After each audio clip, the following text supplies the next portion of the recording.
Hello, this is Victor Jones of IAU, Indie Artists United, and today I am excited because I have a very near dear friend to me and also a professional in the music industry.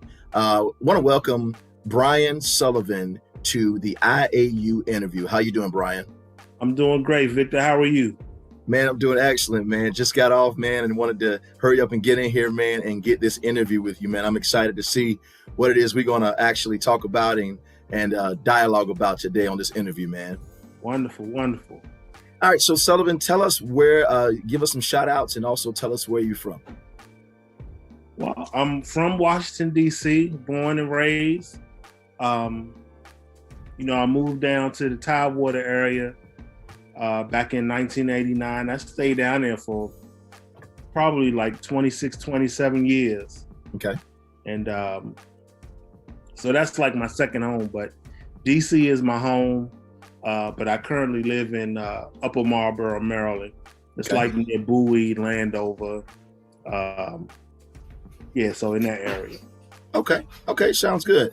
So we're gonna jump right into this interview, man, because I want the listeners to hear the story of Brian Sullivan. I would like to say first that I've enjoyed thoroughly the years that I've known you, the years that I have worked with you, even from my young child days when I was a teenager in high school. I remember meeting you, and you were amazing then, and open then, and so compassionate then about music, and you're still the same today.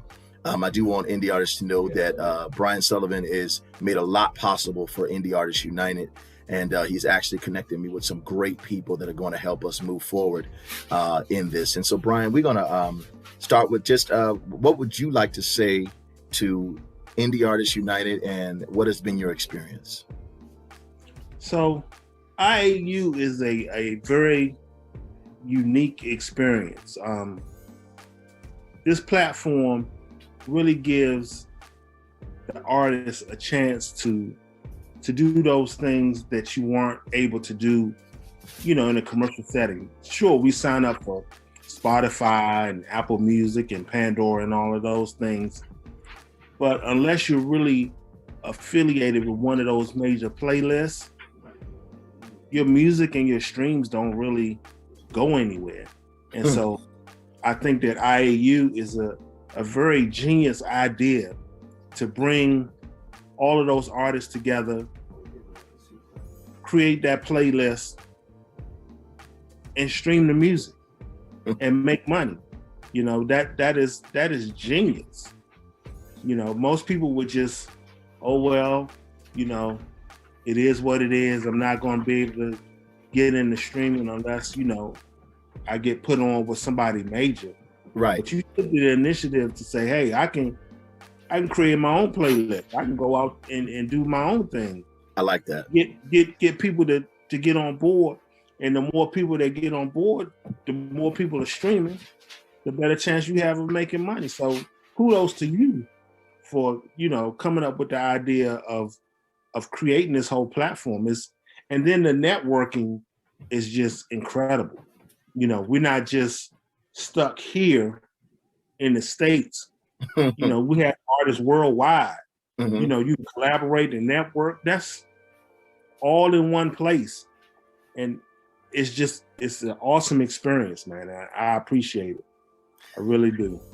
And I know this is an interview, but we're gonna get into some topics because with your profoundness and your level of intellect, we can definitely kind of broaden the horizons of the mindsets and also the intellects of the artists and the members of IAU. So, I really like what you said a while ago, and I don't want to toot your horn at this point. I just want you to share with us your life of music and your experiences. It don't have to be a lot, but just give us a synopsis of the years that you've been in music, some of the people you've worked with, and all those things. Wow. Well, let's go back to my teenage years. Can you tell us how long you've been in the music industry? As far as I can remember, I think I was maybe about 45 years. I was probably like 5 years old when I got my first experience playing. My uncle, he had a band here locally and the drummer quit. Mm-hmm. The drummer quit the band, and they were rehearsing in my mom's basement, and so it was just a natural thing. I was like, hey, let me play drums for the group. Of course, everybody laughed, but as soon as I get on the set, things got real. I didn't have any experience. I didn't have the education. I just had the feel. And so by the time I got to 7th grade, I just wanted to know more about music. And the man who changed my life, his name is Thomas Short. Okay. He was my band director. Just opened my eyes to wonderful things, not just about drumming, but just music in general. Okay. So that whole band experience, even though it was marching band and concert band, it opened my eyes to so many things, so many genres of music. Mm-hmm. Growing up in DC, you either played in go-go, oldies but goodie band or go-go band. So at the time, those were the only genres that I knew. And right. Thomas Short opened my eyes. He introduced me to Duke Ellington, introduced me to the Beatles, all sorts of genres. And it was fascinating to me. And that's what really kept me in school, because during the 80s, a lot of cats were running the streets, dropping out, doing their thing. And I remember a police officer coming to the school one time. He's like, "You're gonna run the streets like that, you're either gonna be locked up or you're gonna be dead." Mm-hmm. I didn't want to be one of those statistics. Mm-hmm. I stayed in band. I just immersed myself in band and in music. Mm-hmm. So, yeah. You go ahead. Go ahead and finish what you were saying. Just giving big kudos to my first band director, Thomas Short. He was the one. Is he on like any type of internet page writing or any type of Google search? I believe he's still on Facebook. We used to chat a couple of years ago. He's on Facebook. Okay. I have to go back. I haven't chatted with him. He was living here for a while, but then he finally retired and moved to Florida. So okay. I have to catch up with him. So tell us about I'm gonna pull your leg, right? So tell us about some artists that you've worked with. From my understanding, and I know this for sure, that you've worked with some people that I believe that a lot of people will be amazed that you've worked with. Tell us about some of those people. Oh wow.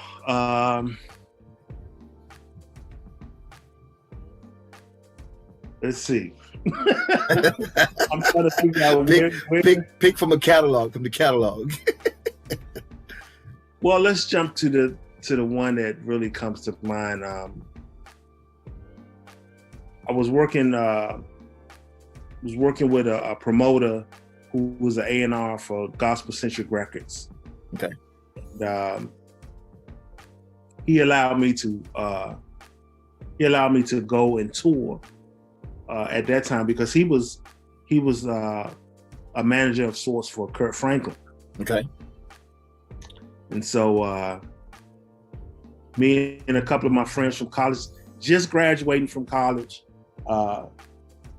here we are on the tour with Kurt Franklin, Walter Hawkins, Hezekiah Walker. It was like maybe a week or two. I had just gotten my degree. Just finished walking across the stage, and my man called and was like, "Hey, you going on tour with Kurt Franklin?" I was like, "What?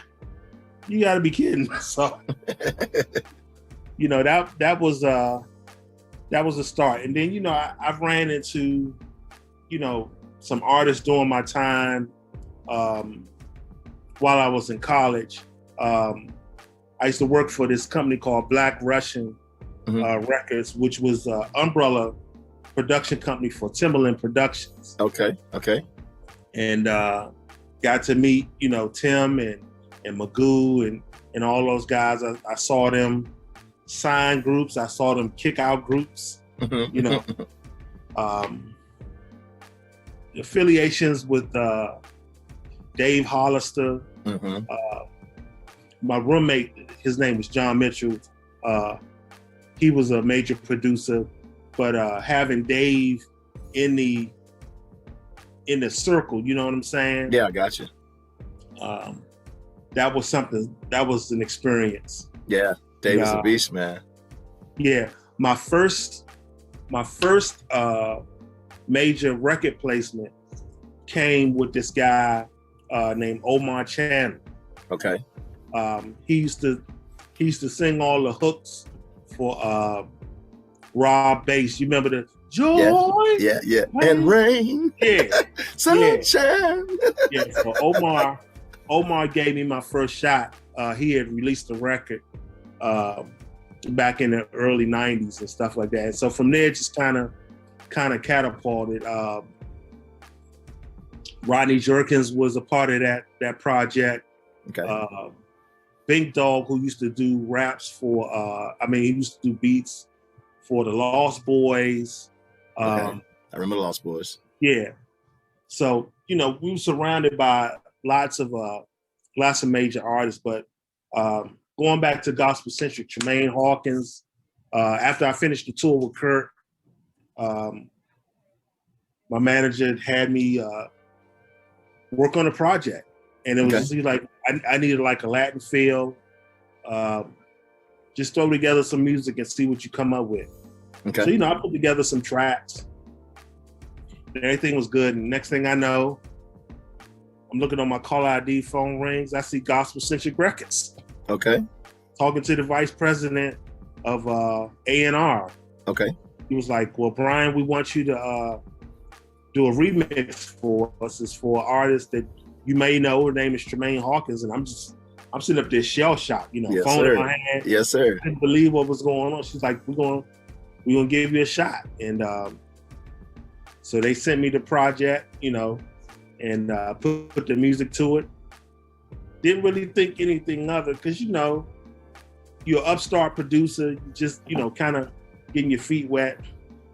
I knew it was gonna be like last on the track, Okay. I wasn't gonna have no first, second, third, fourth, song placement in the sequence. The point is you're on a Grammy Award, Stellar Award winning artist album. Yeah. That's the point. And that didn't hit me until after the project was released, and it got nominated for another Grammy, and I was, I'm sitting up there again, just shell shocked, just like, what is going on here?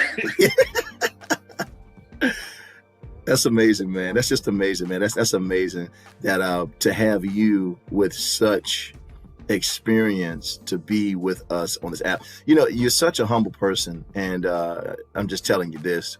To look at you and to talk to you feels like I'm talking to a normal person. And I say normal, and normal is, I heard somebody say that normal is somebody sitting on the washing machine.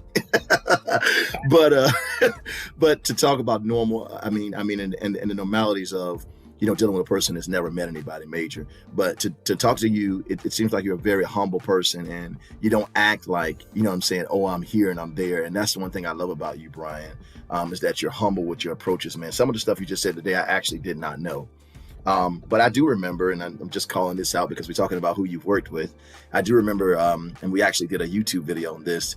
We worked with Fred Hammond's baby brother. Tell us a little bit about that. Tell us a little bit about that.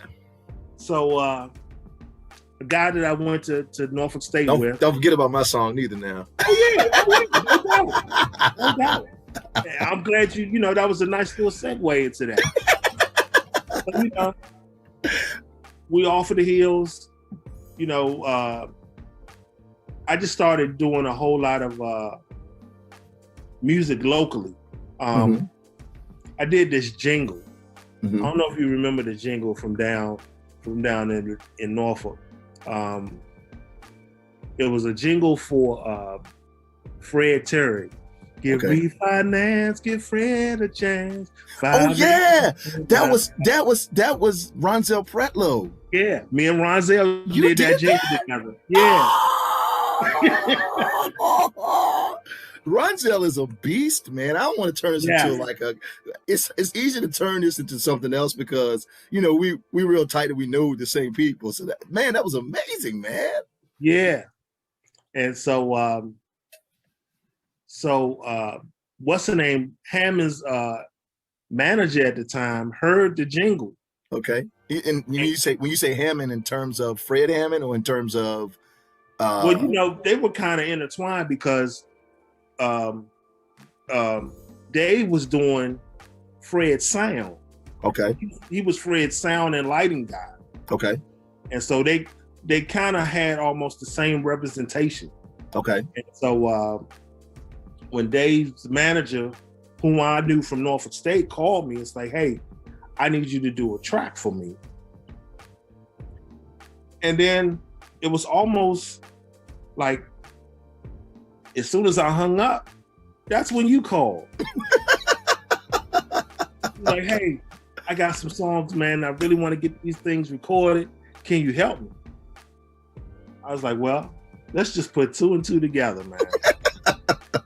Let's go ahead and make this thing work. And, that was to have Dave sing your song, be featured like that, man. And, I wish it would have really, really taken off. right. But that's just part of the business. Oh yeah, no doubt. And so, I just remember I had so many ideas and visions. I just knew that song I Just Bow, and it's still my favorite song, man. But the thing is, and I hate to say this, man, I still think it has that potential. I just don't think the right people have heard it. But anyway, I don't want to get into that because this is about you, man. We want to keep it about you. But it's amazing to me that you've worked with this many people and you are a part of Indie Artists United. And not only are you a part, but you're part of our board of executives to help us make the proper decisions that we need to make as far as business decisions and those things. And also you help us with contracts and I like how you guys help one of our artists with contracts. You guys were very punitive and you needed to be that strong man, and we need that for Indie Artists United. But moving back into you, Brian, I'm gonna throw this back at you. What kind of potential do you think Indie Artists United have? This is going to be global, man. This is scary for me, in a sense. Okay. And I like being scared. Someone once told me, talk about it. the dream doesn't scare you. It isn't big enough. Wow. This whole concept of IAU is blowing my mind. I really am trying to just kind of like keep my composure throughout all of this, because I know that down the road that this is going to be huge. This is going to be game changing. No doubt. You figured out a way to bring all these indie artists, together to make something happen, and that takes a lot of. I should say you are very selfless in that, because you could have easily just said, "Okay, well, I got my circle. We're going to take this and we just going to run with it, and we're going to keep it underground. We're going to make that money." But you had so much bigger plans for all of this. And, I'm not a bishop or anything like that, but one of my favorite scriptures, Jeremiah 29:11, for I know the thoughts and plans that I have for you. And all of this, man, it's just falling into place, man. It's just sir. An awesome experience. Well, Brian, I want to talk about you now. You're just the type of person that you can always throw it back, somewhere else. And I think that's why you are where you are. That's why you've been so successful where you are. But I want to talk about your album. First, I want to tell you that my favorite song on the album, I'm a musician, so music is always going to be, my favorite is instrumentals. And so Rendezvous, man, oh my gosh. the arrangement, how you took the pianos and then you took the synths, and what an amazing arrangement. Rendezvous, I think it made #2 on the instrumental charts. Also, I like you to know that you made #2 on the R&B charts as well with Creation. Congratulations. But tell us about Rendezvous, man. Tell us about, first tell us about your album. Tell us where the fans can find it, and then tell us about my favorite song, and then Creation. Okay. So the project is called So Be It. Okay. It came to be really after spending so many years of producing music for other people. That's where the project really came from. Okay.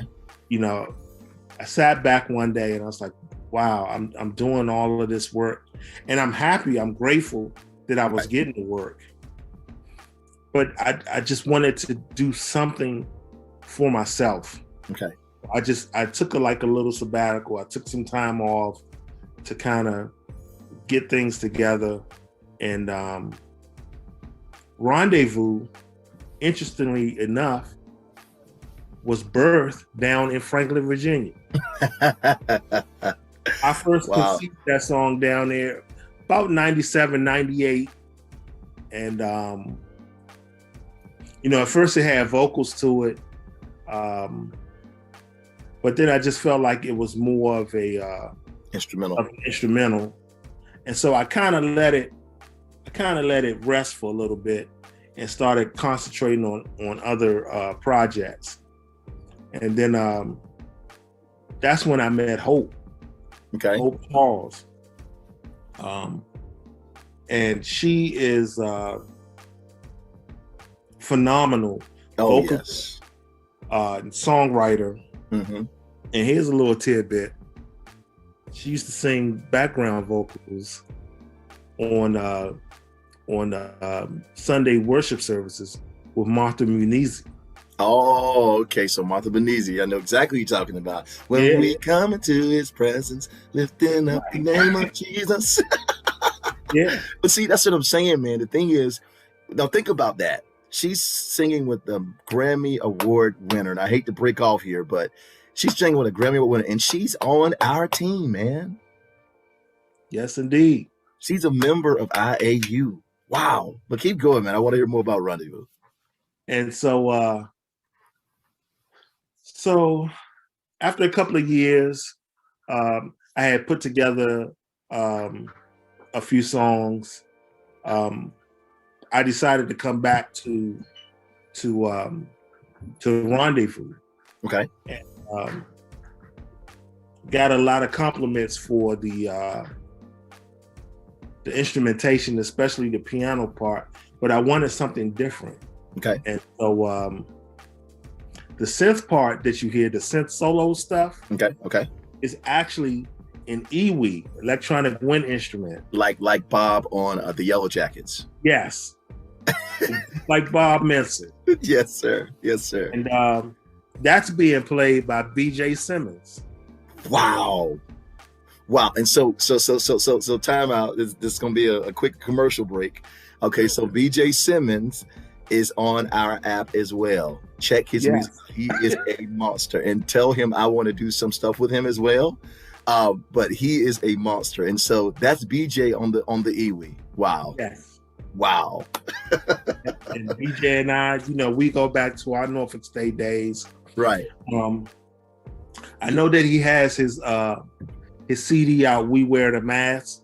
Okay. And that project is awesome. Yes, I've listened to it. I listened to the whole thing.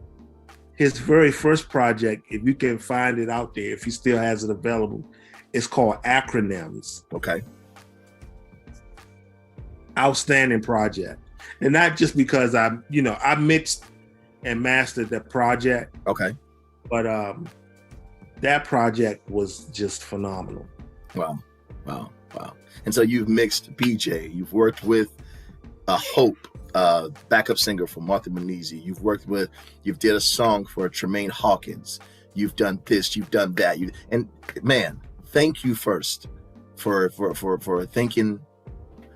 I want to say less yourself, but thinking humbly to join us at Indie Artists United. And so we gonna move forward, man. And you guys can get that album, So Be It. You can get it on the Indie Artists United playlist for iTunes, for Spotify, for Napster, for Pandora, and also I believe the last one would be Deezer.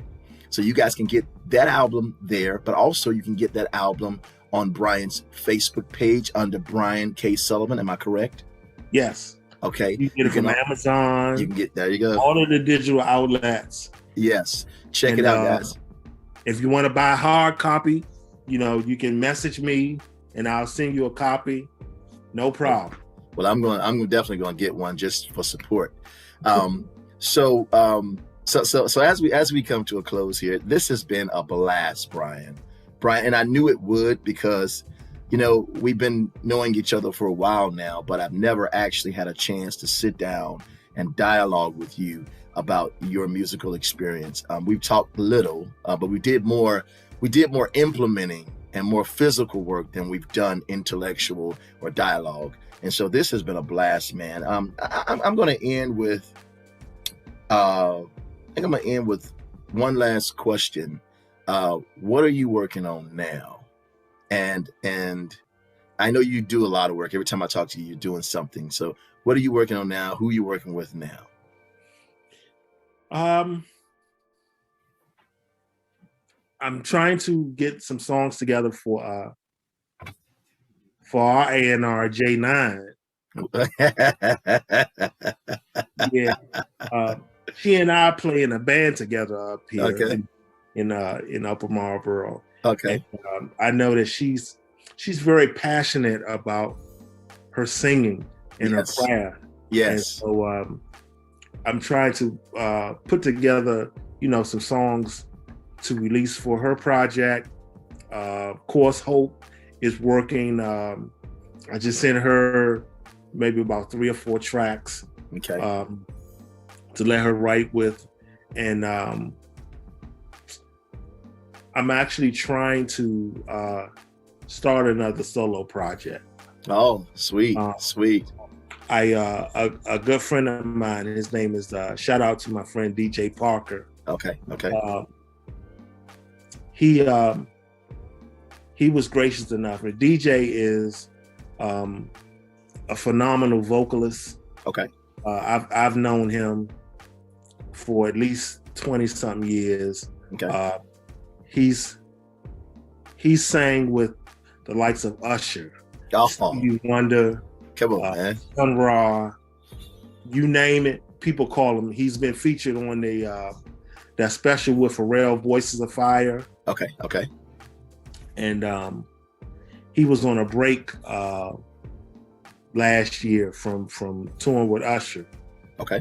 And I wrote a song called The Plans. Okay. Hoping I wrote a song called The Plans because I told you that's my favorite scripture. And so Hope demoed the song. I sent it to DJ while he was on tour. He was like, "Hey man, I'll be back, such and such date. Once I get settled, come on down, let's track it and get it done." Okay. So I got that in the works. Okay. And I think this project is going to be a little bit different than what So Be It was. Okay. This is going to be a little bit more personal, even though I had some personal things on there. Like there's like a dance track on So Be It called Drowning. Yep, I heard that too. Features my daughter. Okay. She was like 15 years old when we tracked that song. Okay.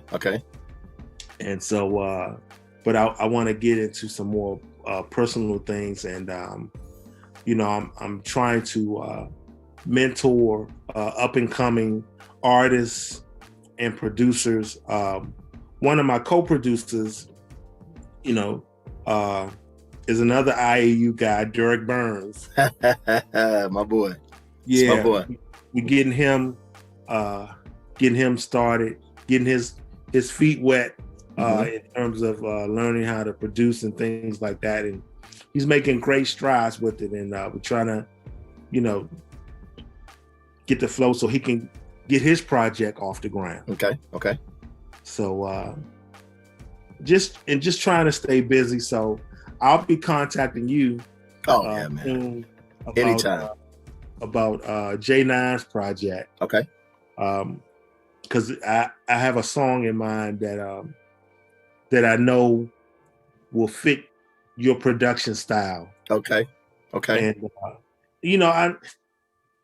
I don't really like to talk about the music too much, but I am proud that I'm able to collaborate and bring people together. Yes, that is who you are. That is who you are. I agree with that. So when those relationships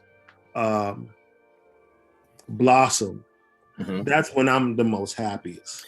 But it's amazing you say that, because one of my buddies, Rodney Jones, and he's going to be coming aboard soon, and he was sharing with me the other day about IAU and what he thought about it, and he was saying it reminds him of Quincy Jones. And he was like, when you look at Quincy Jones, he wasn't the type that wanted to be out front. He was one that was in the background. He had everybody doing something. He was like a leader, an influencer. And that's what it takes to be great. You know what I'm saying? When you hear the name Quincy Jones, everybody pays attention, and so it's what people don't understand is that servitude will always exalt you, while trying to, and let me say that in layman terms, self-promotion. Well, I'm sorry, servant promotion. In other words, promoting other people, serving other people, will always exalt you. It will always put you over. It will always move you ahead quicker than self-promotion. I know you see more maturity in me now in the years that we've been, knowing each other. It's because I've learned there's power in unity and lifting other people above yourself. And that is the very essence of what you are. And that is what you've been. And that is how I became the musician that I became, because of people like you, yourself, and others. And so, yeah, man, for Indie Artists United, man, I think this is what people need to get, because I remember when I was, and I know, sure, you got a memory too of your past. I remember when I was all about me, all about my song. I never really made it far being about my song, but I started to see myself really develop when I would call you and say, Brian, I got some songs. And you say, well, man, look, let's try this. And I would say, yeah, okay, let's do that. And my song landed with a Grammy Award winner brother, singing it, so, what would you say at this? We closing now, Brian. God, I don't want to. We closing now. Let's give us a closing statement to Indie Artists United artists. What can they do? And the thing I want you to hit mostly is, I want them to understand, or us to understand, is the word unity. How does unity impact this network and push everybody forward into their music industry where they need to be? Well, this is it, Brian. We're going after this. Again, no problem. So the platform itself is just such an amazing experience. And I think that as once being an independent artist, and still really, I really am still an independent artist. You want to make sure that you're surrounded by people who have the same goals. Okay. Who share the same vision. Mm-hmm. And I think IAU is an embodiment of all of that. This is a place where independent musicians can come together, work together, collaborate, network. You may not ever do anything musically together. Mm-hmm. If you know that someone from Akron, Ohio has something to offer to someone in Nigeria, mm-hmm. You can bring those talents together. And when you see that flourish, mm-hmm. It should make you feel not only feel good about it, but even more motivated to do more. Right. And something that a pastor once told me that I keep to this day. Every rocket needs a launching pad. Right. And IAU is the launching pad for all of the indie artists to be able to take off and do the things that they need to do. Wow. Well said. Well said. I'm gonna say this and we go, Brian. But I believe this is happening to you too. It's happening to me. I'm feeling my love for music to come back. I'm feeling my love for music to resurrect in me now.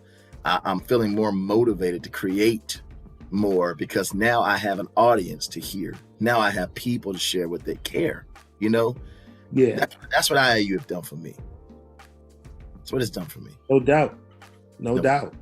Well, this is Victor Jones of IAU, and this is Brian Sullivan, and we are getting ready to be out of here. Brian, don't forget, guys, to check out his album, So Be It, via YouTube, via Spotify, via Pandora, via all of the media platforms. He actually is there. So check his album out, and we're going to be out of here. Brian, you got anything you want to say before we go? Just go IAU. All right. And look, J9 would say this: streaming the playlist. That's right. All right, guys. So we're out, Brian. Thanks for being with us today.